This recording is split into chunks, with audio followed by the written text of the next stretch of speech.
Hi, everybody. Thank you for your patience. I am here with someone who needs very little introduction. I'm Miriam, the world editor at BuzzFeed News. This is Malala Yousafzai, who you probably are all very well aware of, a Pakistani activist for women's education, the youngest ever recipient of the Nobel Peace Prize. And we're very, very excited to have her here at the World Economic Forum, at the Open Forum. Welcome. So I'm so excited to talk to you because it's such an interesting moment in time. It's when we're seeing governments and groups around the world growing ever more repressive, talking about building walls. At the same time, we have women around the world rising up, calling for equality, speaking out against sexual harassment. And I can think of no one better to speak about this than you. So I'd love to hear first about your journey to feminism. You once said that feminist for you was a tricky word. You now embrace it. So what changed for you, and what does that word mean for you now? Well, thank you so much for coming here, and it's an honor to speak to you today. When I first heard about feminism, it was not about women's rights, it was not about equality, but it was just these messages that I was seeing that feminism is controversial and that feminism is women's superiority and these things, you know, these views exist, and I just wasn't sure what this word means, and then I just looked more into it, and I realized that feminism is just another word for equality. It means equality, and no one would object equality, no one should object equality, and it just means that women should have equal rights as men. And then I said, well, it's very simple. It's not as complicated as some people have made it. And then I embraced feminism, and I was already a feminist, speaking out for girls' education, speaking out for women in Pakistan, and then all around the world. When you speak about women's rights, you become feminist, even if you embrace it or not. And right now, looking at the world and how women are standing up and raising their voice, whether it's Time's Up or Me Too, or this movement is building up by women, and they are realizing that their voice is so important to the change that they want to see. And I said it long ago at the UN speech that first we wanted men to do something for us, but like that time is gone now. We're not going to ask men to change the world. We're going to do it ourselves. We are going to stand up for ourselves. We are going to raise our voices, and we are going to change the world. So I really encourage women and girls to speak out against any discrimination, any violence that they see in their community, in their society.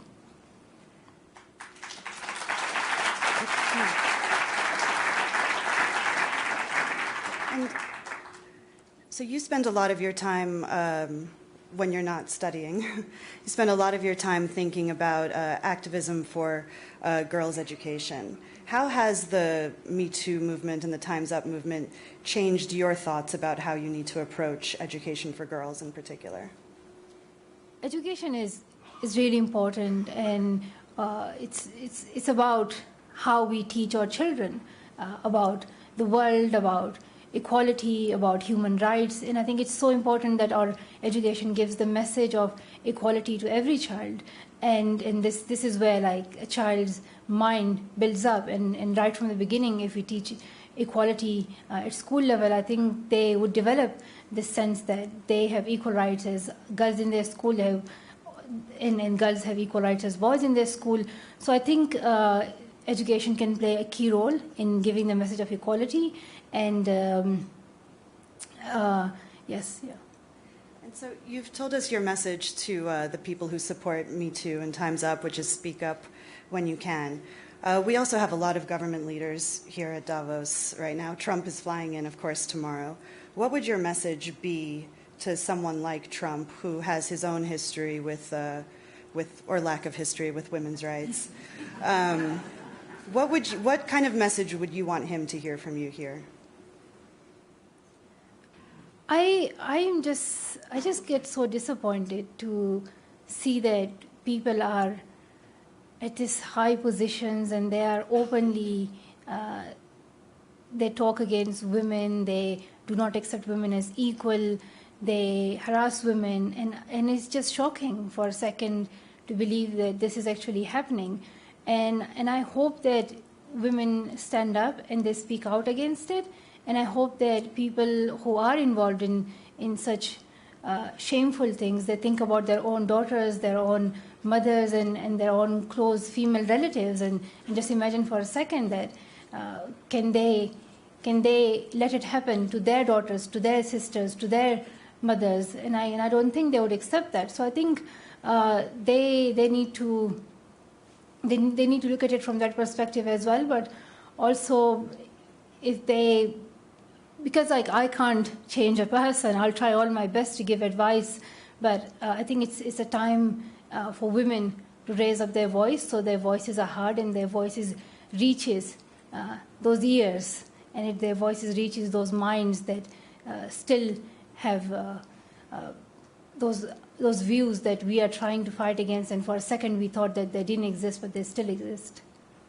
And this is a time where increasingly around the world, it seems like people feel more and more disconnected from their governments, that governments don't necessarily exist to take care of the people.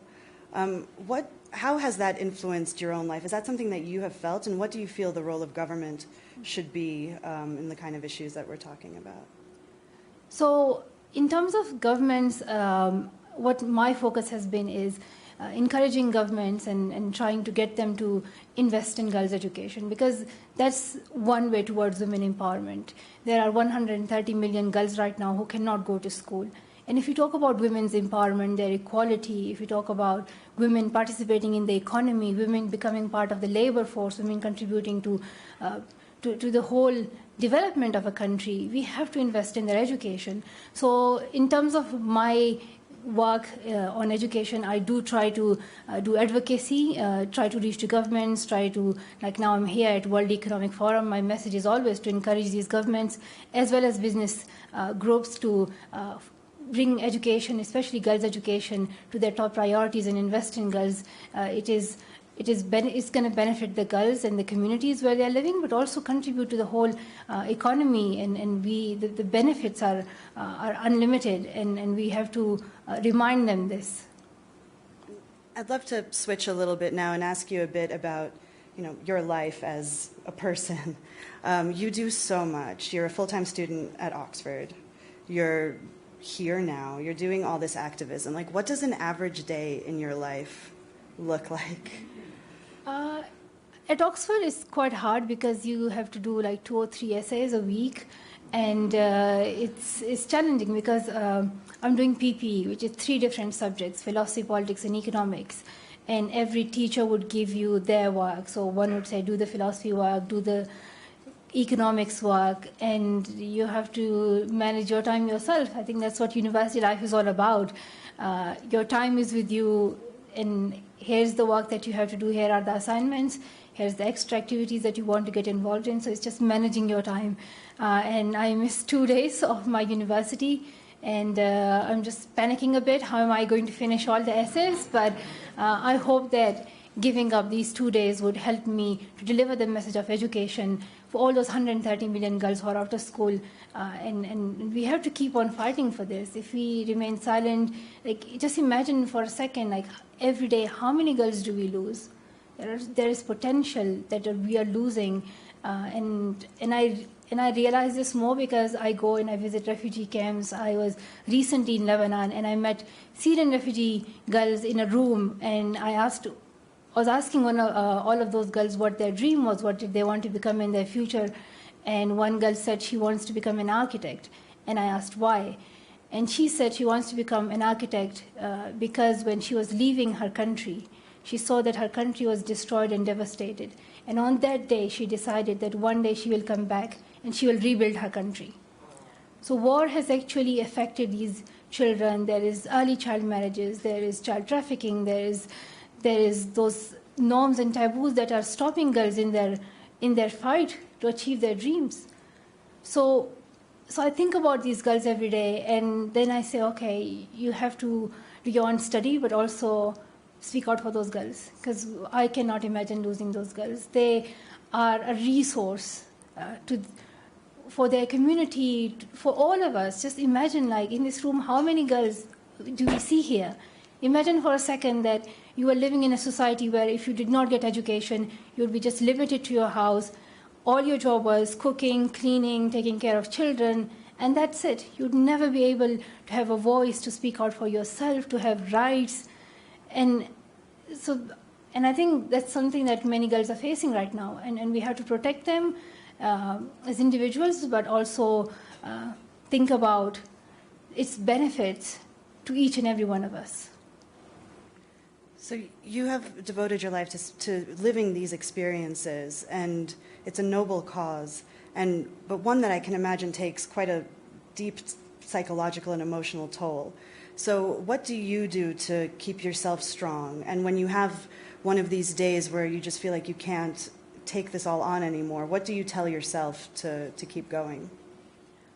Well, I know for sure that it is not one person's job to do this, and I know that I can't send all girls to school. It would be nearly impossible. But what I can do is I can send as many as possible. I can speak about for as many as possible, and what is under my potential, I will do that. I will do my job. But what I also try to do is to reach out to as many people as I can, whether they are from the business sector, from the government, from the NGO sector, to encourage them to invest in girls' education. And I think it's just reminding everyone that they can also have a role in this, whether it's media, whether it's business or governments, that they all can play a role in this. And it's a responsibility that we all should realize, that we can all participate in this and we can all contribute to this. So it can be stressful sometimes, and because you want to change the world in a day and you realize you can't. But as you keep on going, and like 5 years when I started Malala Fund, I just did not know what to do, and I said I want all girls to go to school, but how to get them in school. And now, looking back 5 years, we have done projects in Pakistan, in Afghanistan, in Lebanon, in Jordan. We are expanding to Mexico. We have done work in India. We have done film campaigning. We are empowering local leaders and local advocates, which we call the Gul Makai Network. We named it Gul Makai because this was the pen name that I was using for my BBC blog. And we are introducing girl advocate programs. So things are happening, and more girls are speaking out for themselves, and we are encouraging local advocates to bring change in their community. So I do see change, and I am hopeful, I am positive. So I asked Twitter what questions I should ask you, and there was one that came back over and over and over again. And people are really curious to know where you draw your inspiration from, and particularly which books you are into. I really like reading stories of women and girls, and one book that is always my favorite was The Alchemist, and it was just staying true to your goals and try to keep on moving, even though you may face many difficulties in your way, but you have to keep on moving. And that is something that I'm doing. I just keep on moving. But also I read a story about Meena, which was an Afghan hero, and it was an inspirational book of how this woman struggled for women's rights and equality. And Parwana's journey and The Breadwinner. So I really like reading about girls' stories who have overcome challenges in their lives and who have fought for their rights. You are such a public figure. Is there anything that you miss from not having the privacy that you once had? I think, yeah, if you go out and if you are, I don't know, you have to be just careful, because if people recognize you, then they know it's you. So you have to be careful. But I do have friends, and I have 2 younger brothers. So I try to stay normal. I am a girl, and I'm a student, and I am 20 years old, and I want to have my social life at university. I want to have my social life with my friends. I want to have my social life with my brothers, which is fighting. And so I do go to maybe cinema or go and play mini golf. So I try my best. This is probably the worst question for a college student, but what are you thinking for the future? Will you stay in the UK? I know, I'm sorry, but are you thinking to stay in the UK or? To be honest, for university, yes, for sure I'm staying, but hopefully, if the work is not too bad and I can manage it, yes, of course I'm staying for that. But after university, I just don't know. Probably yes, but I hope that I can go back to Pakistan sometime and see my country, because it is just so hard if you haven't seen your home, your relatives, your friends for more than 5 years. And it wasn't that I left that country by choice. It was the circumstances that forced me to leave. So I want to go back to Pakistan, and I don't know. My father wants me to study further and, like, I don't know, do masters and PhD, and he wants me to, like, stick to university. And I'm saying no. I want to maybe do some more work and explore more after I finish my PP degree at Oxford. And what for you has been the most challenging thing, the most difficult thing in communicating your message, would you say? So I have, I deliver my message at different platforms. I go and I speak at refugee camps to parents and girls. I go and I speak at schools in Lebanon and Jordan. I go and I speak at business communities. I speak at global forums. There's World Economic Forum. I go and I meet prime ministers and presidents. So I'm speaking at different events, and the challenges vary depending on where you are. And I think one of the biggest challenges is just getting enough funding for education. There's lack of funding, there's lack of investment in education. Funding towards education is declining. Every country is cutting their aid towards girls' education, and we have to keep pushing for this. And I go to a refugee camp and I try to inspire young girls and their parents, and often, most of the time, it works. Parents say, yes, we want our children to go to school, but there is not a school nearby, or there are not enough teachers. And then you say, you also have to then advocate that there is enough funding, so there are schools available, there are enough teachers available, and I hope that our leaders realize that they have to invest in education, they have to provide enough funding towards education, so that we don't lose this future generation, this potential that we have. The number is in millions, so we have to keep on reminding them, and I think that's one of the challenges. I think it should be easier for, like, prime ministers and presidents, because I haven't met a single prime minister who would not send their own children to school. All of them send their children to school. Their children go to university. They do not need any explanation for how important education is. But when it comes to the rest of the world's children, then they struggle a bit of how education is important. So it's something that you have to keep on reminding them. And so we have a lot of students in the room. What would your advice be to them? How can they help your cause? So I started speaking out when I was 11 years old. And I had no idea if my voice can have an impact or not. But soon I realized that people were listening to me, and my voice was reaching to people around the world. So change is possible. And do not limit yourself, do not stop yourself just because you are young. And often we think that you have to become prime minister or president or a CEO to be the change maker. No, you don't. You can bring change at any point, at any age you want. It is any action that you take is useful. That action can have an impact, whether it's blogging, whether it's fundraising, whether it's raising awareness through social media, whether it's doing work in your local community, whether it's doing advocacy, whether it's doing petitions. All these things matter. So once we all start doing this, we create a global movement. So I really encourage you to get involved in this movement for girls' right to education, for women's rights, for women's equality, in this movement for a better life for each and every one of us.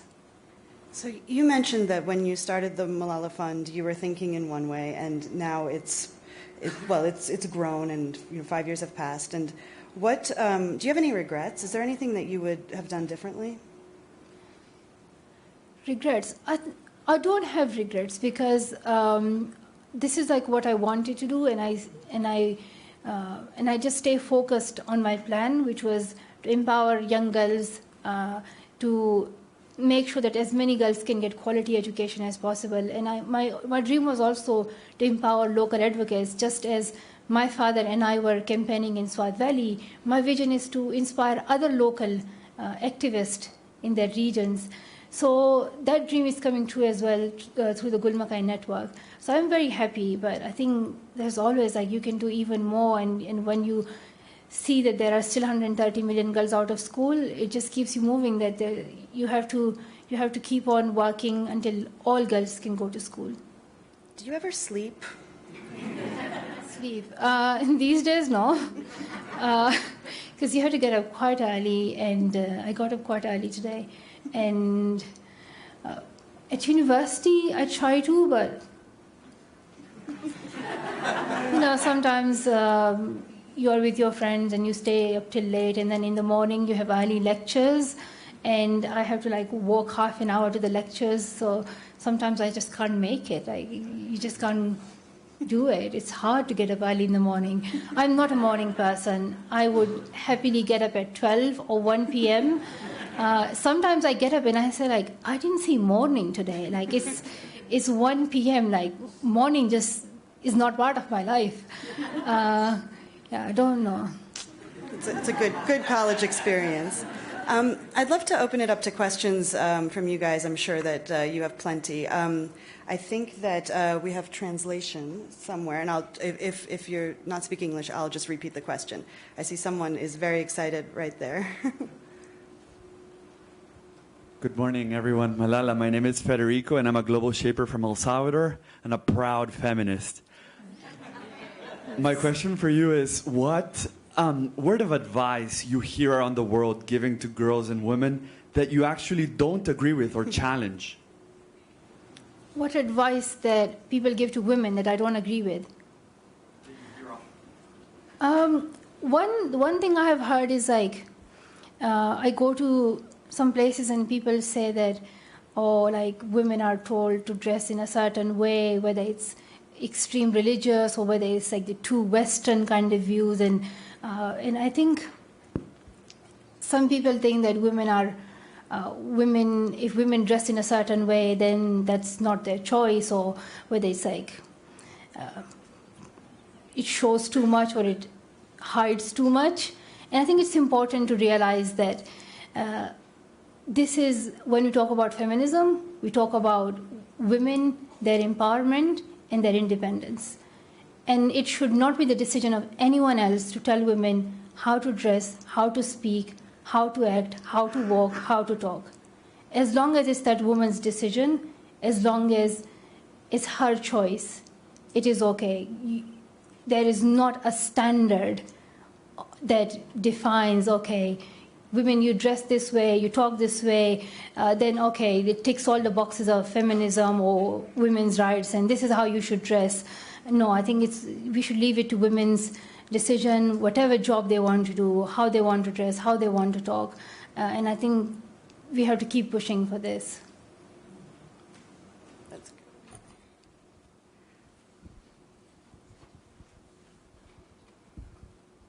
Thank you. My name is Alicia. I'm a mother of 2 young girls. We live here in Switzerland, which is quite a privileged place. We love your stories. They have your books and seen your movies. Thank you. And I asked them if I could ask one question to Malala, what should I ask? And they said, why did you fight so hard to go to school? Mm-hmm. And I think that that's a question we probably all know the answer to. But how do I explain to young girls who are in a privileged position, first of all, why is it so important to go to school? And how do we teach them the empathy when they come from such a privileged place so that they can recognize, that not everybody is in the same position as them? Well, thank you so much, and thank you for getting the book. It's called Malala's Magic Pencil. And what I wanted through this book was to inspire young children that they can bring change.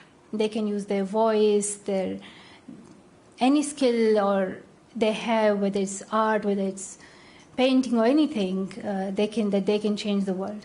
So girls' education was important to me because when I was 11 years old, It was January 2009 when the Taliban announced on FM radio that no girl is allowed to go to school. And that was the moment when I realized that education was more than reading books and doing homework. It was about the empowerment of women, which the extremists realized before anyone else. They knew that women get empowered through education. They were not against these books and things. They were actually against women being empowered, women standing equal to men, women doing jobs, women being independent, women making their own decision. That was their problem. And they knew that women get that when they have education. So they recognized the importance of education, which unfortunately many leaders don't and many people don't. And that is why they stopped girls from going to school. And for me, it was shocking because I wanted to become a doctor at that time. And I knew that if I don't go to school, I won't be able to become a doctor. I would stay inside the house because for women to go outside, like education is in a way, in patriarchal societies, it is harder for women to go out to earn for herself if she does not complete her education and can get a good job. But also, I was thinking that if I don't go to school, then it means I would get married at the age of 13 or 14. I would become a mother, become a grandmother, will have children, and just stay inside the four walls of these houses. And I would never get the opportunity to be myself, to be an individual, to be a woman. And that is something that I just could not imagine for a second. So I think it would be important for children to read stories of girls who have struggled for their education. There are many stories out there. On Malala Fund, we share stories of girls who are fighting for the right to go to school. So education is really empowerment for women. Education is a way for them to have their rights.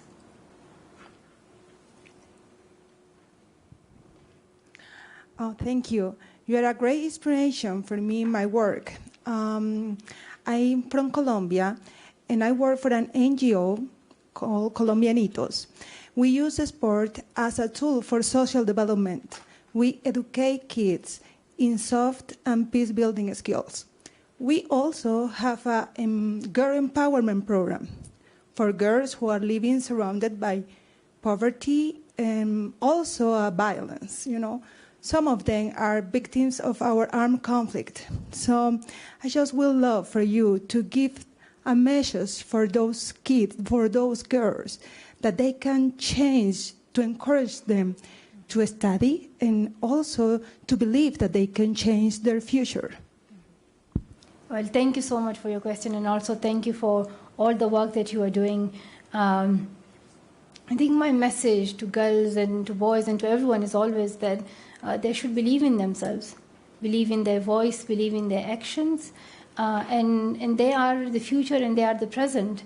So they make up the community, and each and every action they take matters. It has an impact on the society. So they must get involved. They must try to help as many children as they can, and they should also focus on their own studies. So tomorrow they can also invest that, what they have got through education, they can invest that in their community, and it just grows, it just accelerates and multiplies. So, and I'm sure that you are doing great work and you will be inspiring them already. Thank you. Are there any students out there? Are you a student?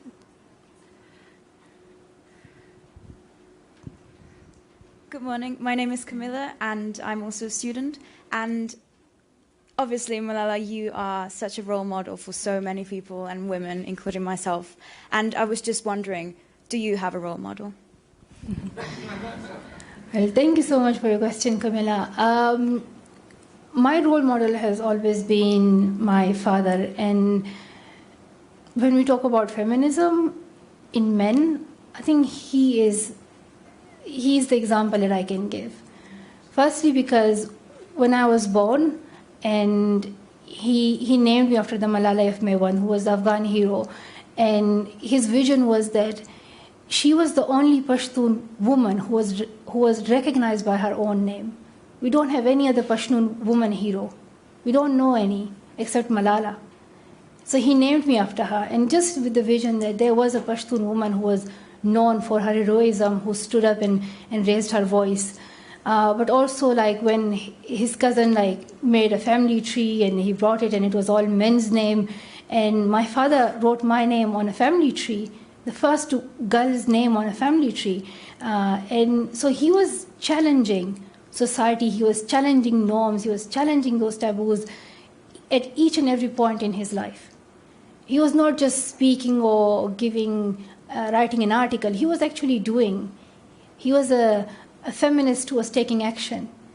So if he had not allowed me, I would not have been able to be here. I would not have been able to speak out. There were many girls who wanted to speak out during terrorism in Swat Valley, but their parents stopped them. Many girls wanted to do something, but their brothers did not allow them. So I'm really grateful to my father that he allowed his daughter to be herself, and also to my mother.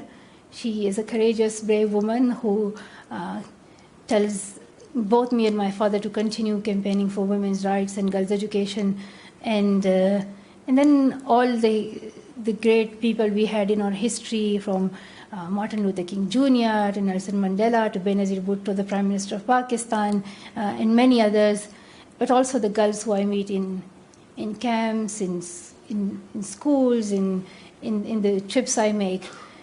Their stories always stay in my heart, and they inspire me to continue my work for education. We're running just a little bit over since we started late, but I think we probably have time for one more question, and somewhere right there. So my name's Joey, and obviously you've embraced your own education in both the UK and Pakistan.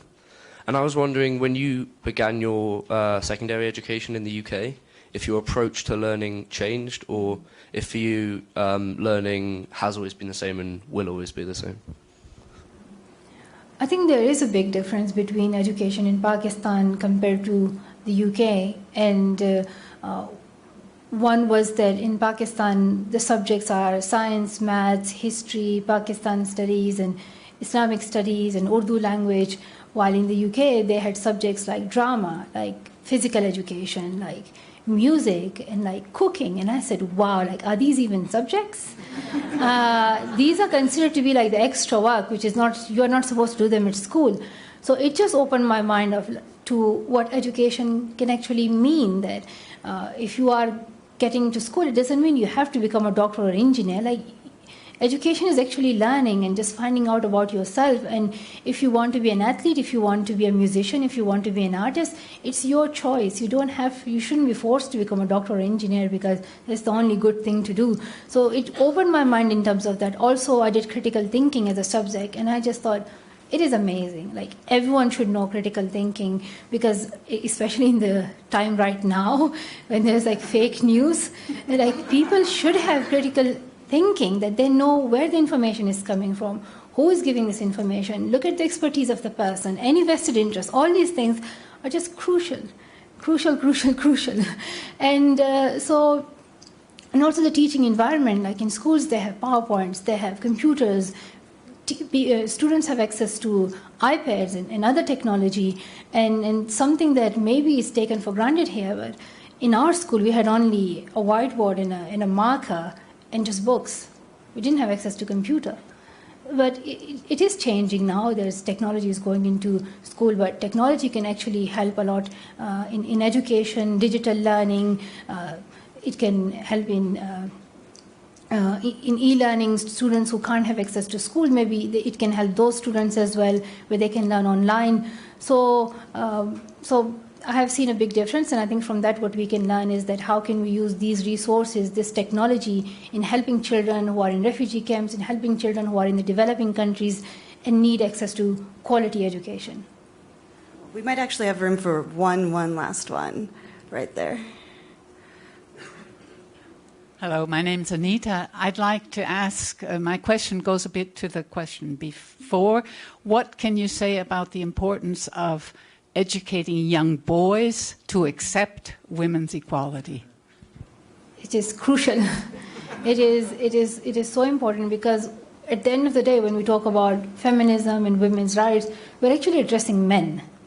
We're actually addressing men, and we want them to recognize that that women should be accepted, that women should not be prevented, women should not be stopped from a role just because they're women, that talent should be appreciated, their skill should be appreciated. So I think men have a big role to play. And again, as I mentioned about my father, if he was not there and if he had not allowed me to speak, I would not have been here.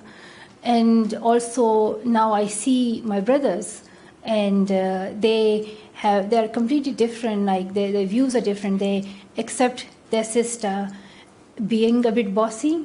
They accept their sister going to school, which was something that I still hear stories where I see that there is this young brother and all the older sisters, and like he's dominating the family, and he's telling his sisters like how to dress and don't go out and don't do this and like cover your hair or don't know these things. So I think we have to teach young boys how to be men, because that's what, to me, like in order to be a man, you have to recognize that all women and everyone around you have equal rights as you, and that you are also part of this movement for equality. Well, thank you guys for all your questions, and thank you, Malala, for joining us. It was really wonderful to hear all your thoughts. Thank you.